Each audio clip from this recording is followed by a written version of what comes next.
we're doing, which is trying to come up with a nuclear weapon, a nuclear bomb. And we did it very successfully. And we make the best equipment, the best missiles, the best of everything. The European nations know that. And we've made a deal today, and I'm going to have Mark speak about it, but we've made a deal today where we are going to be sending them weapons and they're going to be paying for them. The United States will not be having any payment made. We're not buying it, but we will manufacture it and they're going to be paying for it.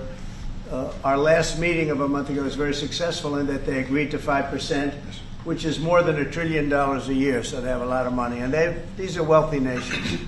They have a lot of money and they want to do it. They feel very strongly about it, and we feel strongly about it too. But we're in for a lot of money and we don't want to do it anymore, and we can't. But we make the best, and we're going to be sending the best to NATO, and in some cases to maybe, at Mark's suggestion, if we go to Germany where they're going to send early on missiles, and they'll be replaced, and NATO is going to take care of it. It's going to be coordinated by NATO, and they're going to work very much with Matt Whitaker, who's right here, who's a great ambassador, and Matt's going to be coordinating. You better do a good job, Matt. I will. But Matt's going to coordinate. He's a very talented guy. He's going to coordinate everything. So in a nutshell, we're going to make top-of-the-line weapons, and they'll be sent to NATO. NATO may choose to have certain of them sent to other countries where we can get a little additional speed, where the country will release something and it'll be mostly in the form of a replacement. And I'd like to have Mark, and again, just a highly respected, pretty young guy for having had the career that he's had, because he had an amazing career before going to NATO. So and we spent a lot of time together over the last couple of months.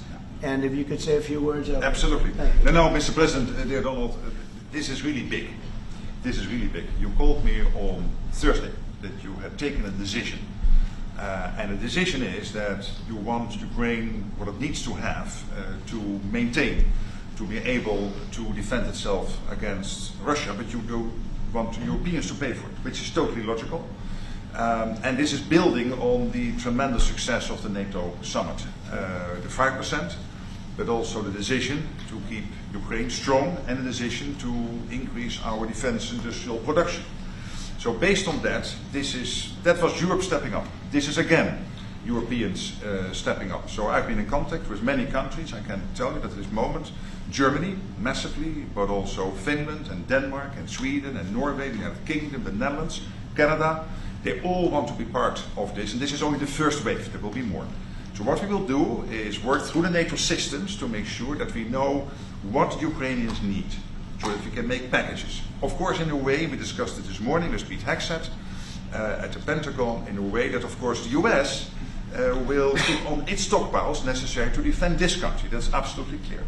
But it will mean that Ukraine can get its hands on really massive numbers of military equipment, both for air defense, but also missiles, ammunition, etc., etc. So if I was Vladimir Putin today and hear you speaking about what you were planning to do in 50 days and this announcement, I would reconsider whether I should not take negotiations about Ukraine more seriously than I was doing at the moment, if I was Vladimir Putin. But when I'm Ukraine, I think this is really great news for them. So I really want to thank you for that. And it means the Europeans paying for it. And again, I mentioned all these countries, we will deal with that. And exactly as you said, it might also mean that countries will move equipment fast into Ukraine, and then the US later backfilling it, because speed is of the